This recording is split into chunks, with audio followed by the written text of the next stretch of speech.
com o emblema de Sport. Que é uma fotografia, está bem?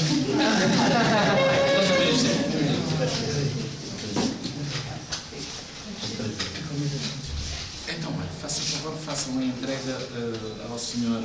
Presidente do Núcleo do Sporting dessa ação. Repito, dois fundadores do Centro Comunitário. Os dois anos que estão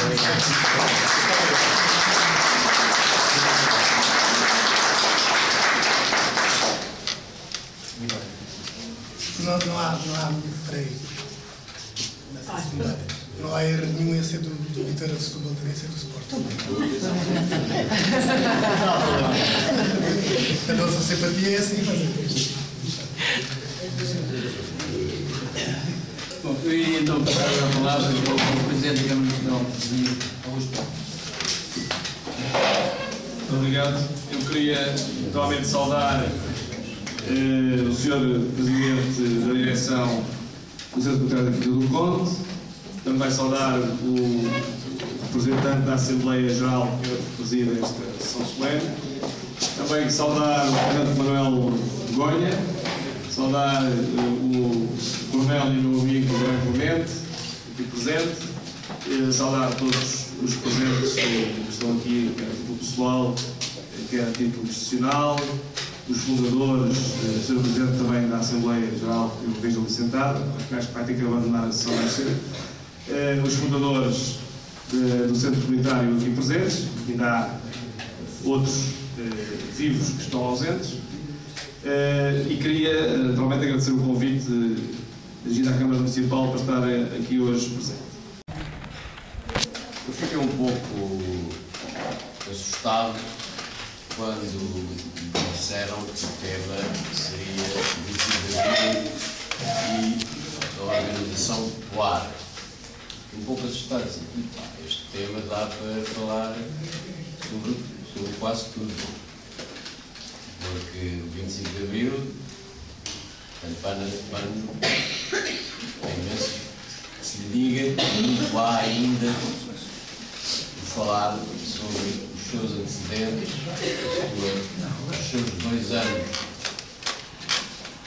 da Revolução, que alguém de forma facciosa tende a apelidar preco como uma coisa menor, quando foram uns meses, quase 2 anos, de grande alegria, em que, de facto, parecia que havia indisciplina, como há pouco o Manuel Begonha disse, mas essa indisciplina não era a disciplina deles, era a nossa disciplina, era uma disciplina consentida, que é diferente da disciplina que é imposta.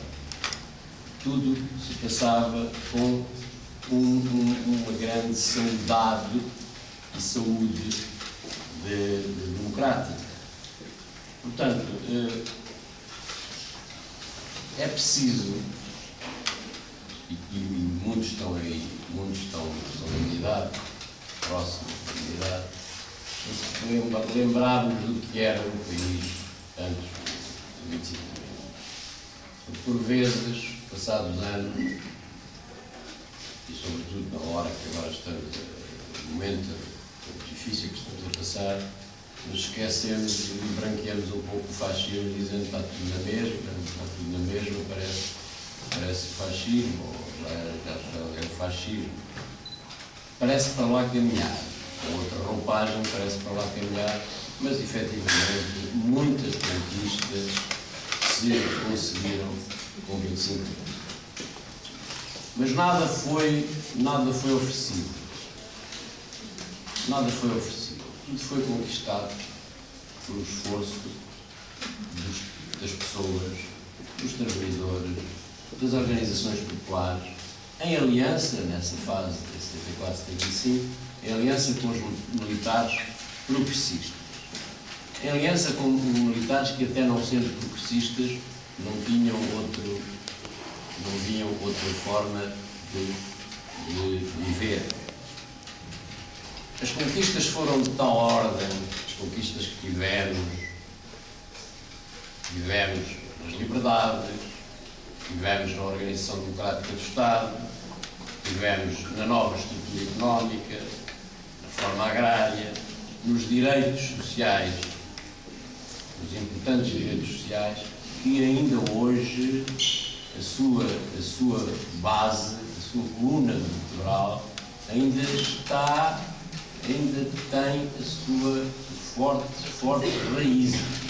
Senão, já tinha acabado e ruído completamente a democracia. Ora, isso, felizmente, ainda não aconteceu. Estamos todos cá para que não aconteça. Nem fazemos este encontro para que não tenhamos que fazer esse apelo e para que tenhamos que reavivar essa consciência. Portanto, dizia eu, foi tudo feito com sacrifício e com esforço e com luta. Nada nos foi oferecido. O próprio golpe, 25 de Abril, é um golpe militar, genuinamente militar, um golpe. Portanto, é o derrubar um sistema.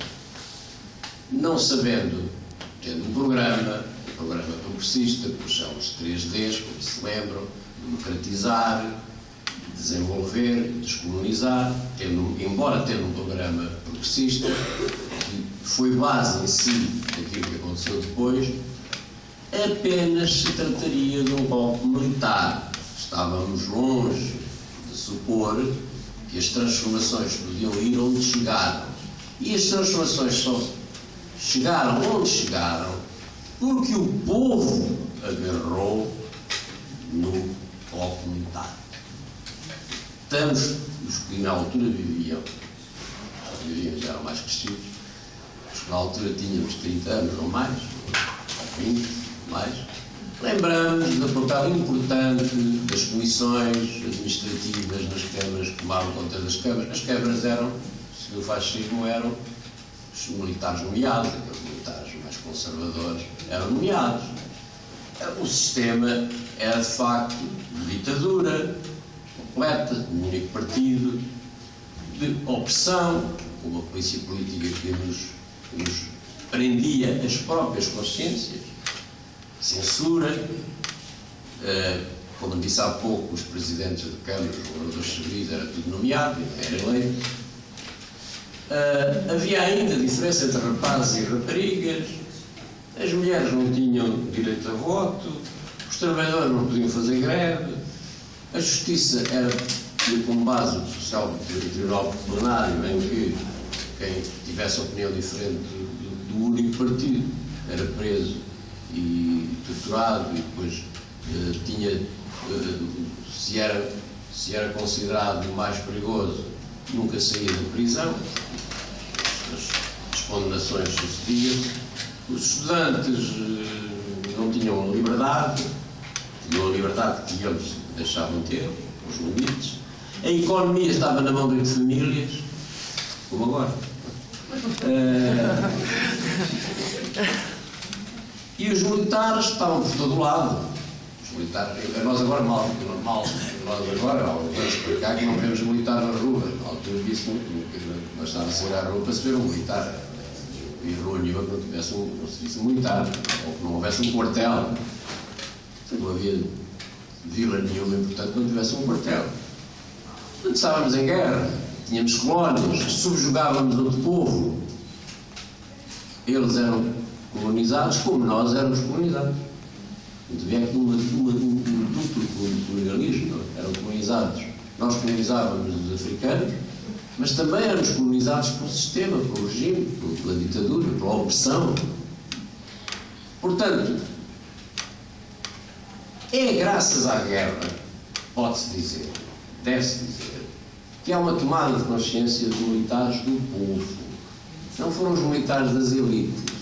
E aí há também, eu até podia dizer que a primeira organização popular, e disse há pouco no almoço, que a primeira organização popular, de certo modo, foram os militares do MFA, na medida em que, e vou-vos passar a explicar porque eu não percebi, na medida em que, para a Academia Militar, para as academias naval, para a escola naval, não havia ainda, nessa altura, não havia academia da Força Aérea, mas para as duas escolas, dada a natureza da guerra e a necessidade de carne para canhão, a necessidade de ter capitães, a necessidade de ter, sobretudo, de ter capitães, quem enquadrasse os militares, os soldados, os sargentos, os milicianos, passou a haver muito mais necessidade de haver militares de quadro. E até 1960, enquanto na academia e na escola naval havia 40, 50, 60 cadetes, filhos de elites, filhos de generais, a partir de 60 esses fugiram. Não foram para a academia, se quiseram, mas passou a ir para lá gente filha do povo. É um aspecto sociológico extremamente importante e a democratização das Forças Armadas dá origem ao seu descontentamento, porque há uma aprendizagem na guerra. É na guerra que nós aprendemos.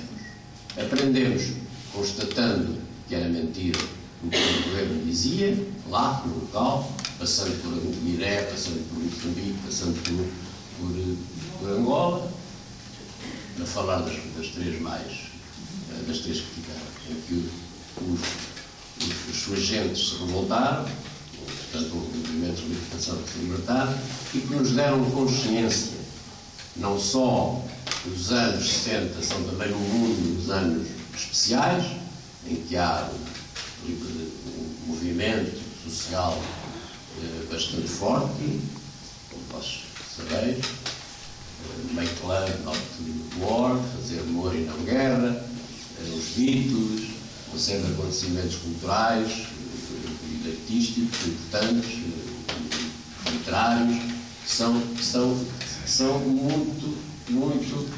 muito importantes para nós, militares, abrirmos os olhos. E é essa fase que nos faz tomar consciência. E também há isto, há a estupidez do regime de Salazar. Salazar, de facto, acabou tarde, nunca, acabou por correr e o outro também. Porque países muito mais poderosos que nós tinham andado em guerras e tinham perdido as guerras que nós andávamos a tentar sustentar e a mentir aos portugueses que íamos conseguir aguentar aquela guerra, que era uma guerra profundamente injusta, era uma guerra de exploração. E andámos a enganar, andou o Salazar, o regime, a ditadura, a enganar efetivamente os portugueses, porque já não havia qualquer hipótese de sustentar aquela guerra. Já a França, já a Inglaterra, já a Bélgica, já a Holanda tinham dado a liberdade nas suas colónias e nós andávamos ali feitos parvos a insistir naquela teimosia. Teimosias daquele tempo que fazem lembrar teimosias de hoje e que são muito sérias. Esta teimosia deste senhor que é jovem, pouco experiente e não sei se muito competente, eu acho que até pessoalmente acho que é pouco competente, são teimosias que para a história podem ser extremamente gravosas. A teimosia do orgulhosamente de sós foi extremamente gravosa, como sabemos, porque nos colocou na cauda da Europa sob o ponto de vista de desenvolvimentos vários. Nós tínhamos índices de analfabetismo, tínhamos índices de falhas na saúde, tínhamos índices na habitação, tínhamos índices em vários setores da vida muito baixos, para além dos 50 anos de um obscurantismo, para além de obscurantismo, de ignorância. Isto foi provocado por uma teimosia. Também hoje uma teimosia, esta teimosia da austeridade, esta teimosia de já ganhamos pouco e temos que ganhar ainda menos,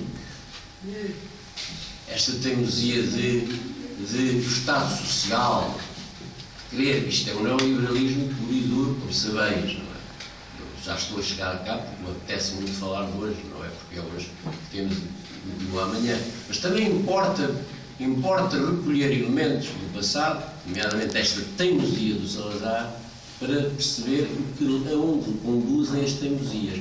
Mas esta teimosia conduziu a que nós, os capitães e os soldados e os sargentos, aprendêssemos na guerra lá. Até há uma coisa interessante. havia e alguns de vós tiveram, posso dizer, na tropa, a ação psicológica. A ação psicológica era uma ideia que o fascismo tinha, de nós irmos explicar aos africanos a razão porque é que nós estávamos. Estávamos lá a fazer bem, estávamos a tratar deles, etc. Nós éramos pessoalmente amigos, é verdade, mas éramos amigos como seres humanos. Eu nunca vi gente tão interessante e dei muito bem com os africanos como amigos. O problema era o governo, o Estado, o governo. Já dizia Amílcar Cabral, nós não somos, Amílcar Cabral, o grande líder do PAIGC, nós não somos inimigos dos portugueses. Nós somos, o nosso inimigo não são os portugueses. Não é o soldado que temos que enfrentar aqui no mato. O nosso inimigo é quem governa estes portugueses e que os obriga os portugueses a vir para cá a matar-nos, oprimir-nos, obrigar-nos, teimosamente insistindo nesta situação. É que nós, quando nos confrontávamos em guerra com os nossos inimigos militares, aprendíamos. Nós não estamos a fazer nada, nós estamos a desenvolver nada. E é verdade que não. Há estudos feitos sobre os indicadores económicos, desenvolvimento, etc.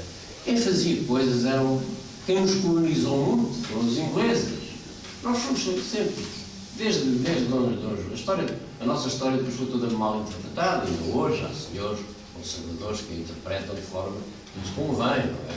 Desde Dom João I que somos colonizados pela Inglaterra.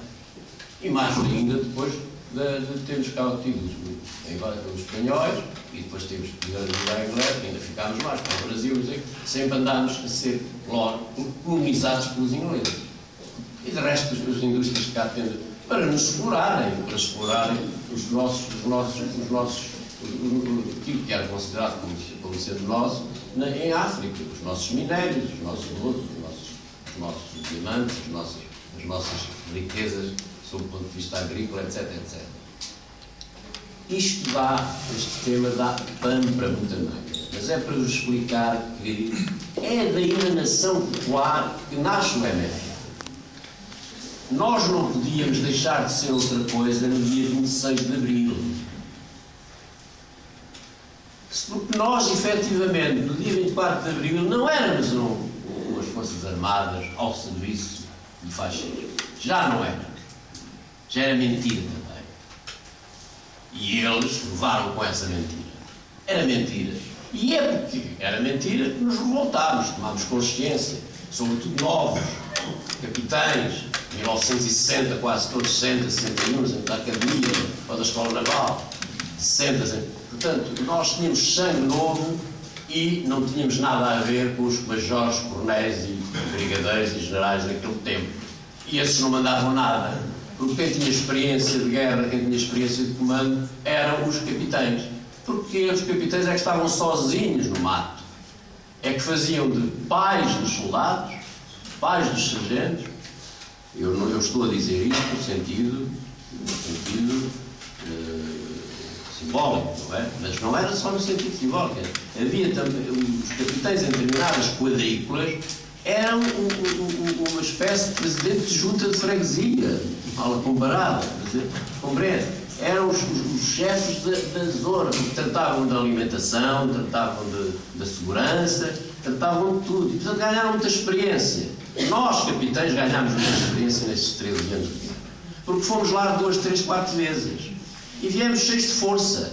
E verificámos que, afinal, quem nos enganava eram os nossos comandantes. Eram os nossos generais, era o nosso governo. E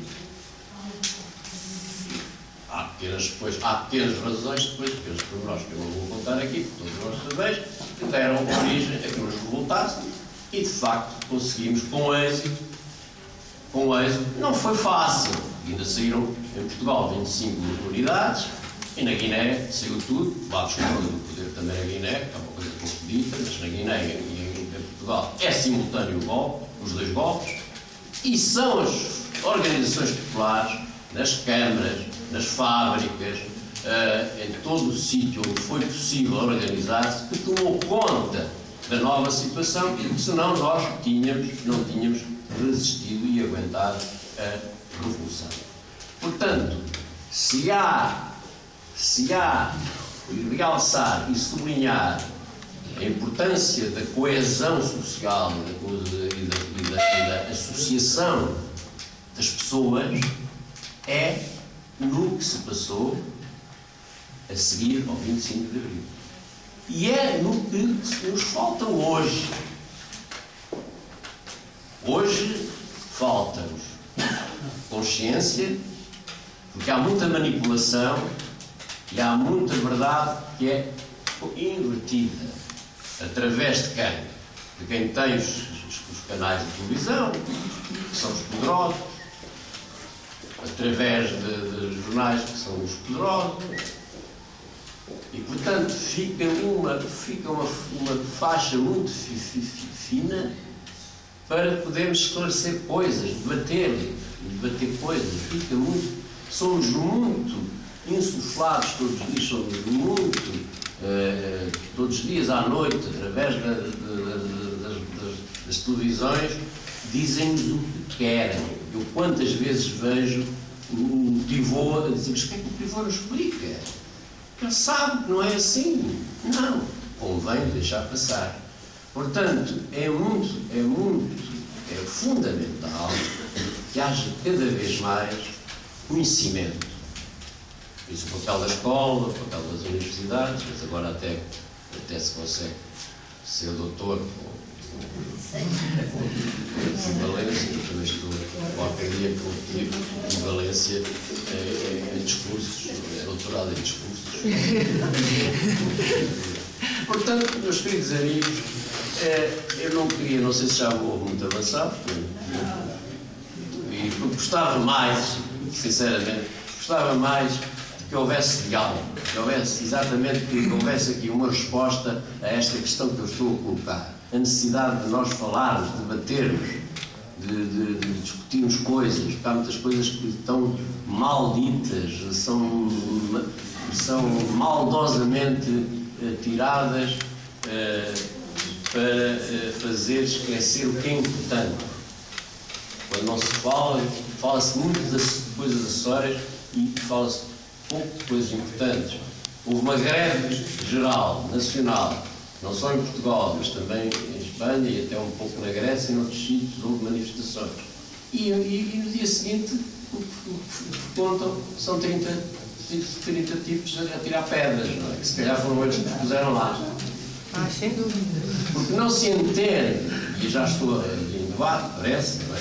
Porque não se entende que aquela polícia esteja 2 horas a deixar de andar pedras e não consiga prender aqueles, eu acho que são criminosos, porque duvido muito que eles não estejam a fazer, ou não estejam lá para fazer um jeito ao governo, porque acabou o sucesso da greve, a importância da greve. Isto não é futebol, nós não estamos a jogar uma tranquilho. Isto é uma coisa muito séria que está a passar no nosso país hoje em dia. Eu não quero assustar, mas é bom que tenhamos consciência que é muito grave o que está a passar. É muito grave o que está a passar. Nós estamos à beira do fascismo disfarçado de outra coisa. Estes senhores, chegamos a pensar, não sei se sabem o que estão a fazer.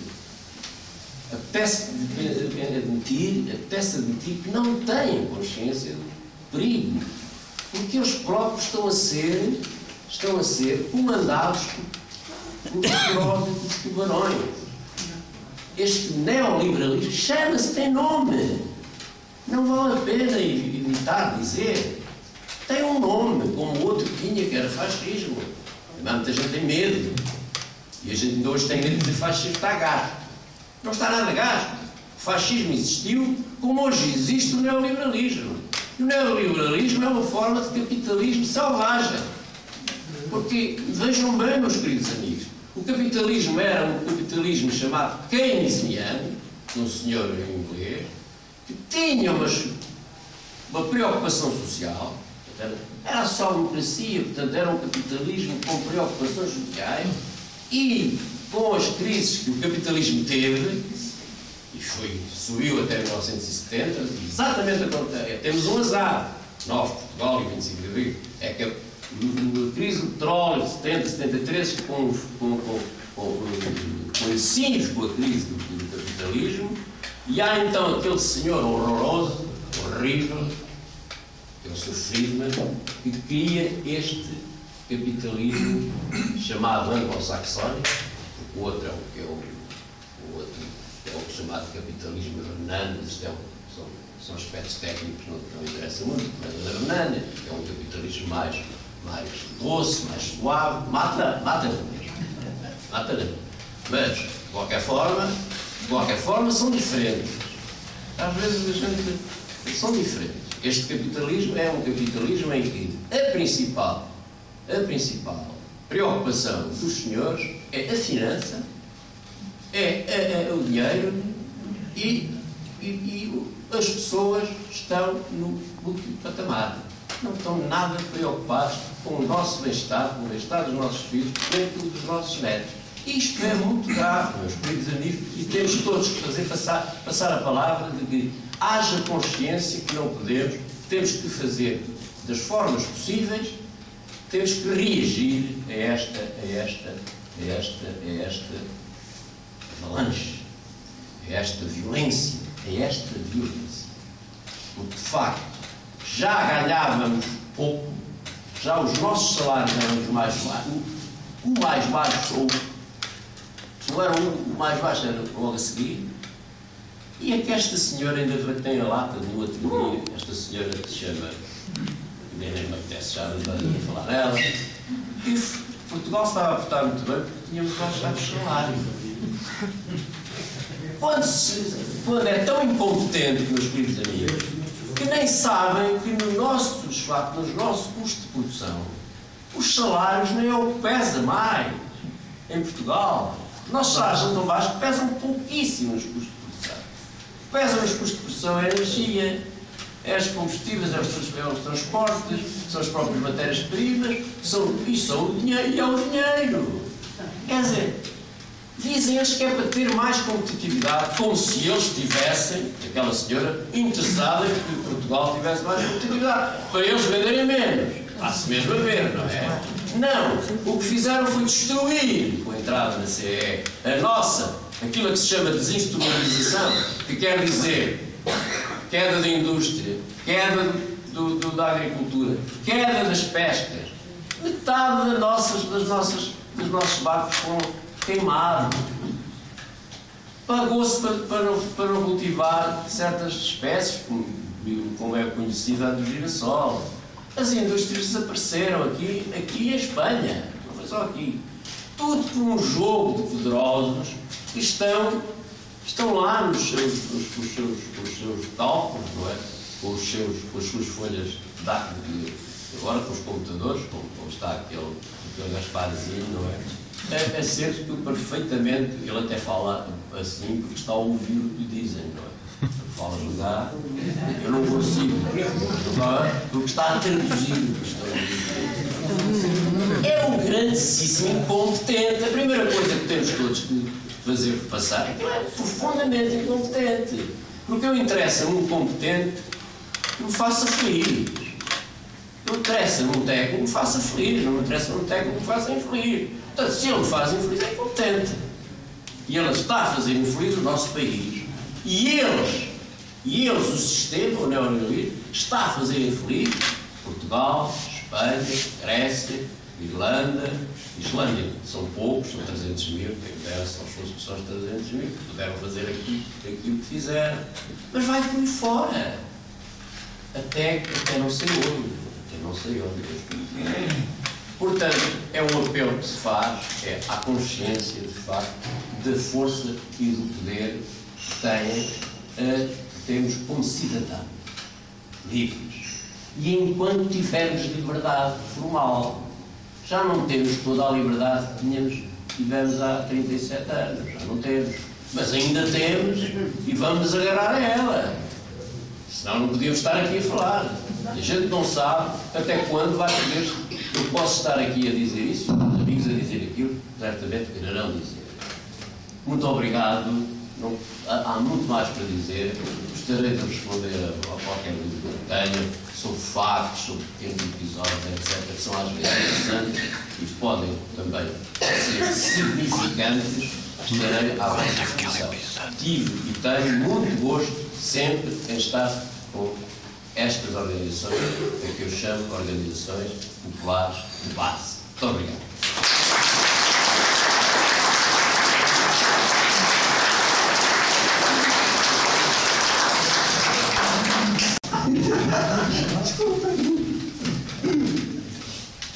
Mas eu penso que está, e não levem uma mal, porque com certeza que as pessoas querem intervir e eu acho muito bem. Desculpa, não é ser atrevida, está bom? Pior, ser poeta. Ser poeta é ter como arma de arremesso uma pedra na mão e na outra uma pedra de cristal feita no coração. Ser poeta é pensar que trava tempestades, fomes e guerras imorais. É ver para além das trevas o que não se vê. E ainda mais, ser poeta é não ter muros no pensamento. É ainda saber escutar um ribeirinho cantar e ainda as vozes no vento. Ser poeta é ver no riso de uma criança toda a pureza do mundo ainda por conquistar. Ser poeta é ter numa tal pedra de arremesso transformada em montanha que Maomé não veio cá, mas que numa luta tamanha e vencendo todas as guerras, o poeta foi lá. Ser poeta é ir para além das estrelas, procurar outras galáxias, onde a mais bela natureza tenha toda a pureza das flores, das crianças, dos animais e dos seus corações de cristal. Ser poeta é acreditar na utopia que ainda virá um dia, um mundo sem violência, sem ignorância, sem humanidade espezinhada, sem ter que atirar a tal pedra feita montanha de dilúvios, de castigos e julgamento final. Será que ficará lugar ainda para tantos corações feitas por as pedras de cristal?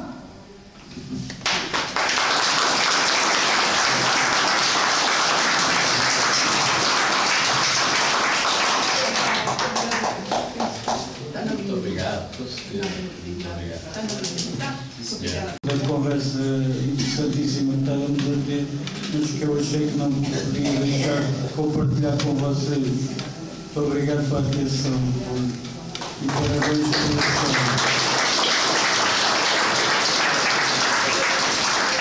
Se me permite que me diga, não venha contra si. Hoje também ainda existe muita gente a dizer, a tentar fazer contraciclo da realidade. E até gente com muita responsabilidade.